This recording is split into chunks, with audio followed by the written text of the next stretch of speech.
नमस्कार दोस्तों, कैसे हैं आप। मैं रवि फगेड़िया YouTube चैनल पर आप सभी का इस निःशुल्क, सार्थक और उद्देश्यमूलक परिचर्चा में स्वागत करता हूं।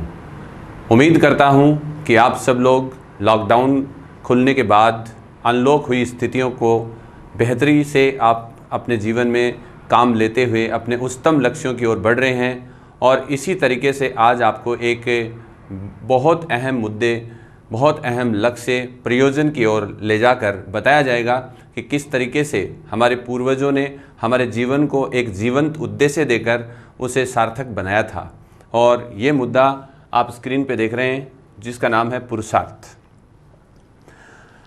देखो दोस्तों, जब से मनुष्य ने अपना समाज बनाया, अर्थात समाज का मतलब वो होता है जहाँ पे दो या दो से अधिक व्यक्ति रहते हैं, तो इस समाज में कुछ नियम, कानून, कायदे बनाए गए जिससे कि समाज का सर्वांगीण विकास हो सके। और इस सर्वांगीण विकास में व्यक्तिगत विकास और सामाजिक विकास दोनों को शामिल किया गया। इसके साथ ही इसके अंदर बहुत सारी सामाजिक व्यवस्थाएं लागू की गई जिसमें अनेक प्रथाएं, अनेक रीति रिवाज, अनेक नैतिक मूल्य, आदर्श, इनकी स्थापना की गई ताकि हमारा समाज एक उच्चतम आदर्श की ओर जाए और हमारी संस्कृति उदात्त रूप में अपने आध्यात्मिक लक्ष्यों को प्राप्त करे। और यही सांस्कृतिक उत्कृष्टता की बात होती है जो किसी भी संस्कृति के मूल्यों में दिखाई देती है। भारतीय संस्कृति आध्यात्मिक संस्कृति के रूप में जानी जाती है। क्यों जानी जाती है वो भी आज हम इसमें चर्चा करेंगे। और इसके अलावा आपको बताया जाएगा कि किस तरीके से मनुष्य के भौतिक, आध्यात्मिक और नैतिक लक्ष्यों में समन्वय के लिए पुरुषार्थ जैसी अवधारणा है उसको विकसित किया गया ताकि व्यक्ति एक निश्चित दिशा निर्देश प्राप्त करते हुए अपने लक्ष्यों को प्राप्त कर सके। तो ठीक है, ज़्यादा समय आपका नहीं लेते हुए अब हम स्टार्ट करते हैं। So let's start. ये देखिए, पुरुषार्थ क्यों। देखो, हर जो क्यों होता है इसका जवाब जो है वो मिलता है हमें भविष्य में। मतलब हम इसलिए पढ़ते हैं, हम क्यों पढ़ते हैं? ताकि हमें नौकरी मिले, ताकि हमें सामाजिक प्रतिष्ठा मिले, ताकि हम अपने परिवार के खर्चों को निकाल सकें। तो ये जो क्यों होता है इसका जवाब जो हमें कहाँ मिलेगा? हमें हमारे भविष्य में मिलेगा। तो इसी तरीके से जब हिंदू नीतिशास्त्र का निर्माण हुआ प्राचीन भारत में, और जब हमारे आर्यों ने एक निश्चित समाज बनाया और उस समाज के अंदर नियम कानून बनाए गए, सामाजिक व्यवस्थाएं बनाई गई, उन सामाजिक व्यवस्थाओं में वर्ण व्यवस्था की स्थापना की गई, आश्रमों की स्थापना की गई और संस्कारों की स्थापना की गई और पुरुषार्थों की स्थापना की गई। ये सारी परंपराएं, रीति रिवाज, नियम कानून, आदर्श, मूल्य, ये सब इसलिए स्थापित किए गए ताकि व्यक्ति अपना पर्सनल डेवलपमेंट कर सके और अपनी सोसाइटी का डेवलपमेंट कर सके। तो इस तरीके से आज जैसे हम देखते हैं कि जैसे मान लो एक व्यक्ति है, ये कोई व्यक्ति है, और अगर ये कोई व्यक्ति दो या दो से अधिक व्यक्तियों के समूह में रहता है तो फिर उसको हम क्या बोलेंगे? समाज बोलेंगे। तो समाज और ये व्यक्ति, इन दोनों को दिशा निर्देश देने के लिए हमारी जो सामाजिक व्यवस्थाएं बनी थी उसके ऊपर मैं एक छोटा सा व्यू आपको दे देता हूँ कि व्यक्ति अपना पर्सनल डेवलपमेंट करे। इसके लिए तो बनाया गया, क्या क्या बनाया गया? आश्रम व्यवस्था की स्थापना की गई एक, और दूसरी व्यवस्था इसमें थी संस्कार, और तीसरी व्यवस्था इसमें थी पुरुषार्थ। तो ये तीन चीज़ें जो हैं वो व्यक्ति के उन्नयन के लिए हैं। किसके लिए हैं? व्यक्ति के उन्नयन के लिए हैं। व्यक्ति के डेवलपमेंट के लिए 4 आश्रम हैं और 16 संस्कार हैं और 4 पुरुषार्थ हैं। तो पुरुषार्थ जो है वो तो क्या है? वो तो है लक्ष्य, या जिसको हम बोलते हैं साध्य। ठीक है ना, ये टारगेट है। और इसको 4 तरीके के आश्रम और 16 प्रकार के संस्कार, इनके ऊपर चलते हुए हम हासिल कर सकते हैं। तो ये देखो, ये साधन है और ये साध्य है। तो पुरुषार्थ साध्य है, आश्रम और संस्कार साधन है। यानी आप जीवन को 4 आश्रमों में बांट के इनमें निर्धारित कर्तव्यों की पालना करेंगे, 16 प्रकार के संस्कारों को अपनाते हुए आप अपनी व्यक्तिगत शुद्धि अर्थात कार्य विशेष की योग्यता प्राप्त करते हुए, परिष्कृत होते हुए पुरुषार्थों की प्राप्ति कर लेंगे तो आपकी पर्सनैलिटी डेवलप हो जाएगी, राइट। ऐसे ही दो या दो से अधिक व्यक्तियों का जो ग्रुप होता है उसको हम सोसाइटी बोलते हैं, और सोसाइटी के डेवलपमेंट के लिए जो हमारी व्यवस्था स्थापित की गई उसका नाम था वर्ण व्यवस्था।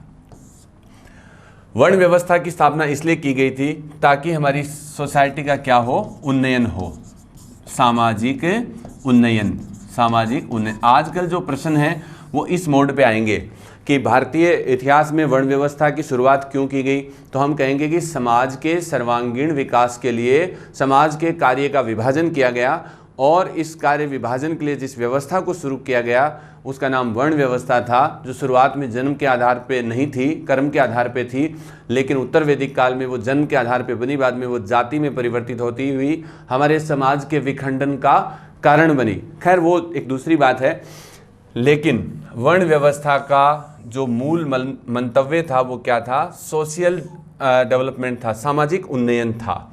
इसके कारण समाज के कार्यों का विभाजन जो है जिस रूप में किया गया उस कार्य विभाजन का नाम वर्ण व्यवस्था है। ऐसे ही व्यक्ति के व्यक्तिगत उन्नयन के लिए जो काम किया गया उसमें ये तीन जो हैं आश्रम, संस्कार और पुरुषार्थ हैं। ओके, तो आपने देख लिया है कि पुरुषार्थ हमारे जीवन के लक्ष्य हैं, साध्य हैं, गोल हैं, प्रयोजन हैं। ओके, तो अब मैं आपको इसके ऊपर थोड़ा सा डिटेल बता देता हूँ। जैसे देखो, आपके जीवन में लक्ष्य हो तभी आप पढ़ पाएंगे, अगर लक्ष्य विहीनता है तो आप अच्छा नहीं पढ़ पाएंगे। तो इसी प्रकार से प्राचीन काल में मनुष्य को के जीवन का लक्ष्य निर्धारित किया गया, जिससे कि उसके जीवन में दुखों का जो अभाव हो और सुखों में वृद्धि हो, और वह इस लोक और उस लोक यानी इहलोक और परलोक दोनों में सुख की प्राप्ति करे और दुख लेस मात्र भी नहीं हो। ऐसा आप भी चाहते हो कि आपको भी सुख मिले, दुख नहीं मिले। और तो उसको हम देखते हैं कि जैसे मान लो ये दो लोक हैं, एक तो है इहलोक और एक है परलोक, ठीक है ना। तो इहलोक का मतलब ये संसार, तो ये है सांसारिक, ये सांसारिक पक्ष है, और ये कौन सा है, ये पारलौकिक पक्ष है। तो ये आपका जो ऊपर वाला संसार जिसके अंदर आप ब्रह्म भाव में होते हैं, मोक्ष की स्थिति में जाते हैं। तो इहलोक या सांसारिक पक्ष की पूर्ति करने के लिए तीन पुरुषार्थ थे, धर्म, अर्थ और काम। तो त्रिवर्ग या धर्म, अर्थ, काम के द्वारा इहलौकिक या सांसारिक सुखों की प्राप्ति हुई और दुखों का अभाव हुआ, और परलोक जो है वहाँ पर मोक्ष पुरुषार्थ जो है उसको डिफाइन किया गया, परलोक में सुख प्राप्ति और दुख के अभाव के लिए। अर्थात ये आत्मा परमात्मा के मिलन का ज्ञान है जिससे आपको मोक्ष की प्राप्ति हो जाएगी। तो आप ये देख सकते हैं कि पुरुषार्थ की स्थापना इहलौकिक और पारलौकिक सुखों की प्राप्ति के लिए किया गया है और दुखों के अभाव के लिए किया गया है। यानी हमें सुख कैसे मिले, दुखों का अभाव कैसे हो इस संसार में और परलोक में, तो उसके लिए हमारे ये पुरुषार्थों की व्यवस्था की गई है। ओके, पुरुषार्थ के बारे में एक और भी मैं आपको बता देता हूँ कि पुरुषार्थ जो है वो हमारे शारीरिक जिसको हम बोलते हैं भौतिक पक्ष, एक होता है आध्यात्मिक पक्ष और इसको हम क्या बोलेंगे, आत्मा, और एक होता है हमारा नैतिक पक्ष। इन तीनों में पुरुषार्थ क्या करता है, समन्वय स्थापित करके आपके व्यक्तिगत और सामाजिक उन्नयन का कार्य करता है। तो पुरुषार्थ वो हैं जो व्यक्ति के शारीरिक अर्थात भौतिक पक्ष, आध्यात्मिक अर्थात आत्मिक पक्ष और समाज के आदर्श अर्थात मूल्य जिनको हम नैतिक पक्ष बोलते हैं में समन्वय स्थापित करते हुए व्यक्ति के और समाज के क्या करता है, व्यक्ति के और समाज के सर्वांगीण विकास की बात करता है, व्यक्ति के सर्वांगीण विकास की बात करता है। तो पुरुषार्थ में आपने क्या क्या देख लिया अभी तक कि पुरुषार्थ आपके सुखों को बढ़ाते हैं, दुखों को कम करते हैं, आपके शारीरिक, आध्यात्मिक और नैतिक पक्षों में समन्वय स्थापित करते हैं और आपको एक लक्ष्य प्रदान करते हैं। तो इसलिए पुरुषार्थ की अवधारणा है वो हमारी सोसाइटी में स्थापित की गई और नीति शतक में ये कहा गया है कि वह मनुष्य जिसके जीवन में पुरुषार्थ नहीं है उसका जीवन उसी प्रकार से अर्थहीन है जैसे किसी बकरी के गले से लटकते हुए 2 स्तन महत्वहीन होते हैं, उसी प्रकार से पुरुषार्थहीन व्यक्ति का जीवन महत्वहीन होता है। ओके, तो पुरुषार्थ ने एक तरीके से ये आध्यात्मिक पक्ष, भौतिक पक्ष, नैतिक पक्ष में समन्वय करके हमें जो है एक बहुत ही शानदार अप्रोच दी जीवन जीने के लिए। और पाश्चात्य दर्शन और पाश्चात्य समाज से पुरुषार्थ ही वो पक्ष है जो हमें पूरी तरीके से अलग करता है। इतना शानदार दर्शन किसी का नहीं रहा है आज तक, ये ध्यान रखेंगे आप। अब हम इसमें आगे देखते हैं पुरुषार्थ का अर्थ क्या होता है। तो आपको पता है ये 2 शब्दों से बना है, पुरुष प्लस अर्थ। और पुरुष का मतलब क्या होता है? पुरुष का मतलब होता है मनुष्य। क्या होता है? मनुष्य। और अर्थ का मतलब क्या होता है? प्रयोजन। प्रयोजन का मतलब क्या होता है? लक्ष्य या उद्देश्य। लक्ष्य या उद्देश्य। तो सीधा सा मतलब हो गया कि मनुष्य के जीवन का प्रयोजन अर्थात लक्ष्य या उद्देश्य जो होता है उसे हम क्या बोलते हैं? उसे हम पुरुषार्थ बोलते हैं। तो मनुष्य के जीवन का लक्ष्य क्या हो का निर्धारण करने वाली व्यवस्था पुरुषार्थ है। ओके, अब इसके अंदर जैसे मान लो हम आगे देखते हैं आश्रम व पुरुषार्थ में संबंध। जैसा कि मैंने आपको कुछ देर पहले बताया था कि यहाँ पर व्यक्तिगत विकास के लिए अर्थात व्यक्तित्व विकास के लिए हमने 3 व्यवस्थाएं देखी थी, आश्रम, संस्कार और पुरुषार्थ। उसमें पुरुषार्थ को हमने देखा था कि लक्ष्य हैं और आश्रम और संस्कार उसको प्राप्ति के 2 साधन हैं। इन दोनों साधनों से व्यक्ति इन लक्ष्यों की प्राप्ति करता है। तो यहाँ पर जैसे आपके कॉम्पिटिटिव एग्जाम के अंदर एक प्रश्न रह जाता है, उसका मैं एक डायग्राम आपको यहाँ लेवल कर देता हूँ कि जैसे यहाँ पर हम ले लेते हैं आश्रम और यहाँ पर हम ले लेते हैं पुरुषार्थ। पुरुषार्थ, ठीक है ना। तो जैसे ब्रह्मचर्य आश्रम में रहते हुए आप कौन से पुरुषार्थ की प्राप्ति करेंगे? आप धर्म पुरुषार्थ की प्राप्ति करेंगे। आप गृहस्थ आश्रम में रहते हुए कौन से पुरुषार्थ की प्राप्ति करेंगे? आप इसमें काम और अर्थ पुरुषार्थ की प्राप्ति करेंगे। और फिर है आपका वानप्रस्थ आश्रम और इसमें आप धर्म की ही प्राप्ति करेंगे। और फिर है आपका संन्यास आश्रम और इसमें आप किसकी प्राप्ति करेंगे? मोक्ष की प्राप्ति करेंगे। तो ये भी एक बहुत अच्छा प्रश्न होता है कि ब्रह्मचर्य आश्रम के अंतर्गत आप कौन से पुरुषार्थ की प्राप्ति करेंगे? धर्म की। गृहस्थ में रहते हुए आप परिवार नामक संस्था में जाएंगे और संतानोत्पत्ति करेंगे और अपनी इच्छाओं और वासनाओं की पूर्ति करेंगे, तो वो काम है। और आप धनोपार्जन करेंगे तो वो अर्थ है। और वानप्रस्थ में आप सामाजिक दायित्व और संसार के कल्याण की बात करेंगे तो वो धर्म है। और संन्यास में आप घर छोड़ के और आत्मा और परमात्मा के मिलन से संबंधित जो गूढ़ ज्ञान है उसको जानेंगे, वो मोक्ष है। तो इस तरीके से हर आश्रम में एक पुरुषार्थ जो है उसकी प्राप्ति हो रही है। तो ये तो क्या हो गया? ये तो हो गया लक्ष्य। और ये क्या हो गया? ये हो गया साधन। तो इस तरीके से ये साधन है और ये साध्य है या प्रयोजन है।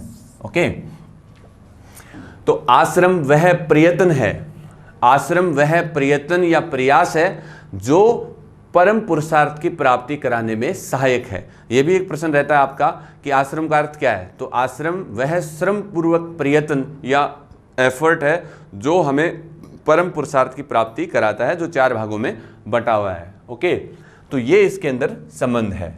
ओके, इसके बाद में हम देखते हैं पुरुषार्थ के प्रकार। देखो, शुरुआती लेवल में हमारे पुरुषार्थ हैं वो 3 ही थे, धर्म, अर्थ और काम। इसको त्रिवर्ग में रखा गया है। एक प्रश्न रहता है कि त्रिवर्ग में कौन कौन से हैं? तो धर्म, अर्थ, काम है। और त्रिवर्ग में कौन सा नहीं है? तो इसमें मोक्ष नहीं है। मोक्ष का पुरुषार्थ है वो संन्यास आश्रम के साथ आया, और मोक्ष और संन्यास दोनों की पुरुषार्थ के रूप में स्थापना जैन और बौद्ध धर्म के आगमन के बाद, उनकी सक्सेस के बाद में हमारे नीति शास्त्र के ज्ञाताओं ने इसको स्थापित किया, और ये बाद में परम पुरुषार्थ के रूप में भी स्थापित हुआ। और आपको पता है, जैसे मैंने आपको बताया था कि धर्म, अर्थ और काम का उद्देश्य क्या है? इहलौकिक सुख प्रदान कराने के लिए इसकी स्थापना की गई थी, राइट। और चतुवर्ग में क्या हो जाएगा? चतुवर्ग में होगा त्रिवर्ग वर्ग प्लस मोक्ष, यानी ये चारों हो जाएंगे, ठीक है ना। और तो मोक्ष का उद्देश्य क्या है? पारलौकिक सुख, यानी आत्मा परमात्मा के मिलन का जो ज्ञान है वो मोक्ष की अवस्था में होता है, तो इससे हमें पारलौकिक सुख मिलता है। तो दोनों लोकों में सुख प्राप्त कराने का ये जो व्यवस्था है, त्रिवर्ग और चतुवर्ग दोनों के रूप में आप देख सकते हैं। तो चतुवर्ग में चारों आएंगे, त्रिवर्ग में 3 आएंगे, इसमें मोक्ष नहीं होगा, ये ध्यान रखने वाली बात होगी आपकी। अब हम इसके ऊपर एक एक बात करते हैं। पहला पुरुषार्थ है धर्म। भाई धर्म क्या है? धर्म कर्म है एक तरीके से। धर्म का मतलब होता है धारण करना। क्या करना? धारण करना, ये इसका मीनिंग है। अब धारण किसको करना? धारण कर्तव्य को करना, योर ड्यूटीज। आप कर्तव्य को धारण करेंगे, ठीक है ना। तो 2 तरीके से आपको धारण करना है। एक तो आपका आएगा स्वधर्म और एक आपका आएगा सामान्य धर्म। देखो ये हर कॉम्पिटिटर जो है उसको भी मैं समझाऊंगा कि किस तरीके से आपको क्या करना है। स्वधर्म का मतलब होता है कि आपके वर्ण प्लस आश्रम के हिसाब से कर्तव्य करना। वर्ण और आश्रम के कर्तव्य। वर्ण और आश्रम के कर्तव्य क्या है कि आप कौन से वर्ण में हो। ब्राह्मण वर्ण के कर्तव्य हैं वो आप संपादित करें, और फिर आप कौन से आश्रम में हो, जैसे गृहस्थ आश्रम में हो या फिर ब्रह्मचर्य में, वानप्रस्थ, संन्यास, कौन से आश्रम में हो, तो आप कौन से वर्ण के हो और आप कौन से आश्रम में हो, उनके कर्तव्यों की पालना किस में आएगी? स्वधर्म में आएगी। तो ये स्वधर्म या जिसको हम विशेष धर्म भी बोल देते हैं, ठीक है ना।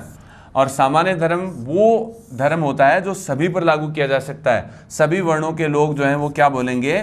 सत्य बोलेंगे, वो अहिंसा की पालना करेंगे, वो दान देंगे, ठीक है ना। तो ये सारी चीज़ें हैं वो किस में आएंगी? सामान्य धर्म में। एक ब्राह्मण व्यक्ति, एक क्षत्रिय व्यक्ति, एक वैश्य, इन सभी को सत्य, अहिंसा और दान की अनुपालना करना जो है अपेक्षित रखा गया। अब आप जो पढ़ने वाले बच्चे हो, तो आपका धर्म या धारण क्या है? आपका कर्तव्य क्या है? आपका कर्तव्य क्या है? पढ़ना है। क्या है भाई? पढ़ना है। आप पढ़ेंगे तो 2 तरीके से पढ़ेंगे। एक तो जैसे आप जो सब्जेक्ट के बच्चे हैं तो वो तो क्या पढ़ेंगे, जैसे कि मान लो एसएसटी का बच्चा है वो एसएसटी पढ़ रहा है, साइंस का बच्चा है वो साइंस पढ़ रहा है, ठीक है। तो ये तो क्या हो गया आपका? स्वधर्म या विशेष धर्म। और सामान्य धर्म में क्या आ गया आपका? इसमें आपकी साइकोलॉजी आ गई, इसमें आपकी हिंदी आ गई, ठीक है ना, इसमें आपकी संस्कृत आ गई। जो सभी से अपेक्षित है वो साइकोलॉजी है मोस्टली, मैं ये कहूँगा। हिंदी, संस्कृत, अंग्रेजी तो फिर भी अल्टरनेट्स में है। तो साइकोलॉजी पढ़ना जो है वो क्या है? सामान्य धर्म है। सामान्य धर्म वो होता है जिसको हम सभी पर लागू कर सकते हैं। विशेष धर्म वो होता है जो हम सीमित क्षेत्र में लागू कर सकते हैं। ओके, तो इस तरीके से आपने देख लिया है कि धर्म का अर्थ है कर्तव्य पालना। कर्तव्य 2 तरीके के हैं, एक जो सभी से अपेक्षित है, एक जो वर्ण और आश्रम के हिसाब से अपेक्षित है। धर्म की पालना करने से आपको क्या मिलेगा? धर्म की पालना करने से आपको क्या मिलेगा? इसकी पालना से आपको इहलोक और परलोक, इहलोक और परलोक दोनों के कल्याण का मार्ग प्रशस्त होगा, ठीक है। और एक चीज और इससे मिलेगी आपको कि जो अगर आप धर्म की पालना कर रहे हैं तो आपका व्यक्तिगत और सामाजिक उन्नयन होगा। यानी आपका पर्सनली पर्सनालिटी डेवलपमेंट और आपका सोशल डेवलपमेंट दोनों होगा। तो धर्म बेहद ज़रूरी है, और धर्म जो है वो अर्थ और काम में भी समाहित है, इसलिए धर्म एक व्यापक अर्थ में है। और हमने ये भी देखा है कि धर्म जो है आश्रम, कौन से आश्रम में प्राप्त होता है? एक तो आपका गृहस्थ आश्रम में प्राप्त हो रहा था, एक तो आपका ब्रह्मचर्य में प्राप्त हो रहा था आपको, और दूसरा एक किस में हो रहा था? वानप्रस्थ आश्रम में। तो वानप्रस्थ आश्रम और ब्रह्मचर्य आश्रम में किसकी प्राप्ति होती है? धर्म की प्राप्ति होती है। ये भी एक प्रश्न है, आप ध्यान रखेंगे। ओके, इसके बाद में है अर्थ। अर्थ का मतलब है धनार्जन। धनार्जन, आप चल अचल संपत्ति को अर्जित करेंगे और इसको आप धर्मपूर्वक करेंगे, आप नैतिक मूल्यों के हिसाब से करेंगे, समाज के तय मापदंडों के हिसाब से करेंगे। ऐसे नहीं है कि आप अपने हिसाब से कर लेंगे, वरना तो उसमें नैतिकता का अभाव हो जाएगा और इस तरीके से कमाया गया धन जो होता है वो व्यर्थ होता है। तो आप इस तरीके से धनार्जन करें जिससे कि आपको अपनी आवश्यकताओं की पूर्ति हो सके और आप दूसरे लोगों को दान भी दे सकें। तो इसको हम किस में रखेंगे? अर्थ में रखेंगे। तो इसमें धनार्जन का इशू है। और अर्थ की एक खास बात है कि यह है साधन मूल्य रखता है। अरे साधन मूल्य का मतलब ये हुआ कि आप इसके द्वारा किसी दो चीज़ों को और प्राप्त कर सकते हो। कि जैसे मान लो अर्थ का मतलब ये हुआ कि भाई आपके पास में पैसा है या फिर ज़मीन जायदाद है, तो उसके आधार पर आप दो पुरुषार्थों की भी प्राप्ति करते हैं। एक होता है धर्म और एक होता है काम। अब आप देखो कि भाई जब आपके पास में पैसे होंगे तभी तो आप अपने समस्त जो आपके स्वधर्म और जो सामान्य धर्म के कर्तव्य हैं उनकी आप पालना कर सकते हो, है ना। अरे जैसे पूजा पाठ करनी है या फिर आपके जो भी आपके जो आवश्यकताएं हैं उनकी पूर्ति आपको करनी है, अपने कर्तव्यों की पालना करनी है, तो उन सब में धन की आवश्यकता होती है। तो इसकी पालना में भी इसकी आवश्यकता है। और काम का मतलब होता है कि आपकी इच्छाओं की पूर्ति में भी पैसे की आवश्यकता होती है। काम में जैसे आपकी जन्नेंद्रियां, ज्ञानेंद्रियां सभी की जो है मर्यादापूर्ण तरीके से संतुष्टि आती है। तो जैसे कि मान लो आपको सिनेमा देखना है, तो ये आँख का विषय हो गया कि नहीं भाई? आपकी आँख जो है उसका विषय क्या है? देखना। नाक का विषय क्या है? सूंघना। कान का विषय क्या है? सुनना। जीभ का विषय चाटना, ठीक है, या स्वाद लेना। और त्वचा का विषय महसूस करना। तो इन समस्त इंद्रियों को आप उनके विषयों से उपभोग तभी करा पाएंगे। जैसे कि मान लो आपको अच्छी सुगंध लेनी है, परफ्यूम लाना है, तो पैसे लगेंगे। अगर आपको कुछ अच्छा खाना है तो पैसे लगेंगे कि नहीं लगेंगे? मधुर संगीत सुनना है, पैसे लगेंगे या नहीं? बायोस्कोप में जाना है, आंखों को दिखाओगे, पैसे लगेंगे। तो ये सब काम में आता है। और आपको परिवार में जाना है, आपको बच्चे पैदा करके संसार की नियमितता को बनाना है, तो उसके लिए भी आपके पास में जुगाड़ होना चाहिए, पैसा होना चाहिए। तो उसी का नाम क्या है? उसी का नाम है अर्थ। तो अर्थ से ही हमारा काम सिद्ध हो सकता है और अर्थ से ही हम हमारे कर्तव्यों को पूरा कर सकते हैं। इसलिए अर्थ क्या हो गया? अर्थ हो गया साधन। ये साधन हो गया और ये क्या हो गए? यहाँ पर साध्य हो गए। तो इसलिए इसका साधन मूल्य है। किसका? अर्थ का साधन मूल्य है। ये प्रश्न आया हुआ है सेकंड ग्रेड में कि साधन मूल्य कौन से पुरुषार्थ का है? तो वो है अर्थ का। और महाभारत में ये कहा गया है कि सब कुछ जो है वो धन पे निर्भर है, अर्थ पे निर्भर है। ओके। और कौटिल्य ने भी अर्थशास्त्र में कहा है कि व्यक्ति के सामाजिक लक्ष्यों की पूर्ति किससे होती है? धन से होती है। तो हमें धन जो है वो कमाना चाहिए, लेकिन वो किस तरीके से? वो धनार्जन जो है वो धर्म पूर्वक कमाना चाहिए। किस तरीके से? धर्म पूर्वक कमाना चाहिए, नैतिक रूप से जो हमारे मापदंड है वैसे कमाना चाहिए। ऐसे नहीं डाका डाल लोगे धन कमा लोगे तो पुरुषार्थ पूरा हो जाएगा, ऐसा नहीं होगा। ओके। इसके बाद में आता है काम। अरे काम का मतलब होता है अपनी इच्छाओं, अपनी वासनाओं की पूर्ति करना। भाई देखो, मैंने शुरू में बताया था कि पुरुषार्थ की स्थापना इसलिए की गई ताकि व्यक्ति को उसके भौतिक, आध्यात्मिक और नैतिक लक्ष्यों में समन्वय दिया जा सके। तो वो जो शारीरिक या भौतिक पक्ष था उसमें क्या था? हमारी इच्छाएं, भावनाएं, हमारी वासनाएं जो जन्मजात रूप से हमें मिलती हैं, हमारी एस्पिरेशंस होती हैं, तो उसको मर्यादापूर्ण तरीके से, धर्मपूर्वक तरीके से प्राप्त करना ही क्या है? काम है। तो इसमें भी क्या है? ये धर्मपूर्वक होनी चाहिए। धर्मपूर्वक पूर्ति मतलब धर्म इसमें भी शामिल है। तो धर्म पूर्वक इच्छाओं और वासनाओं की पूर्ति करना ही क्या है? काम है। काम वैसे दो अर्थों में है, एक काम का सीमित अर्थ है और एक विस्तृत अर्थ है। सीमित अर्थ में काम का मतलब होता है जन्नेंद्रियों की संतुष्टि, और इसका जो विस्तीर्ण अर्थ होता है, विस्तीर्ण या जो व्यापक अर्थ होता है, उसमें क्या है? इसका मतलब होता है समस्त इंद्रियों प्लस भावनाओं प्लस इच्छाओं की पूर्ति करना। इसमें आपकी शारीरिक और मानसिक समस्त इच्छाएं आ जाएंगी, जो हमारी जननेंद्रियां हैं, अंतरेंद्रियां हैं, हमारी ज्ञानेंद्रियां हैं, हमारी समस्त जो इमोशंस हैं, हमारी विल्स हैं, वो सब इसमें आ जाएंगी, और इसमें हमारी शारीरिक और मानसिक समस्त इच्छाएं शामिल कर ली गई हैं। अब देखो एक्चुअली काम का विजन क्या था भाई, काम की स्थापना क्यों की गई? तो आपको बहुत अच्छी तरीके से पता है कि हमारी एक परिवार नामक संस्था है जिसका आधार क्या है? विवाह है। क्या है? विवाह। तो हम लोग विधि पूर्वक विवाह करके परिवार नामक संस्था में प्रवेश करें और उसके बाद में हम क्या करें? संतानोत्पत्ति करें। ठीक है ना? संतानोत्पत्ति यानी हम संतान पैदा करें जिससे कि हमारे जीवन की निरंतरता बनी रहे। संसार की निरंतरता के लिए काम पुरुषार्थ आवश्यक है, लेकिन इसको मर्यादापूर्ण तरीके से भोगने की सलाह दी गई है। अर्थात हम धर्मपूर्वक काम की प्राप्ति करें जिससे कि हमारी इच्छाएं, वासनाएं और ये जो सभी पूरी हों। साथ ही हम परिवार नामक संस्था में प्रवेश करके विवाह के द्वारा संतानोत्पत्ति करें और संसार की निरंतरता को बनाए रखें। राइट?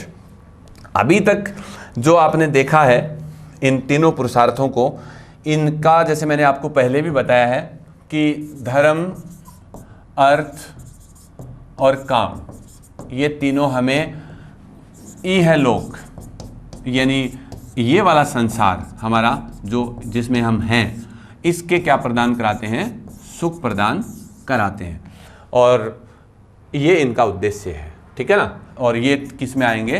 त्रिवर्ग में आएंगे। ये बात हमारी हो चुकी है।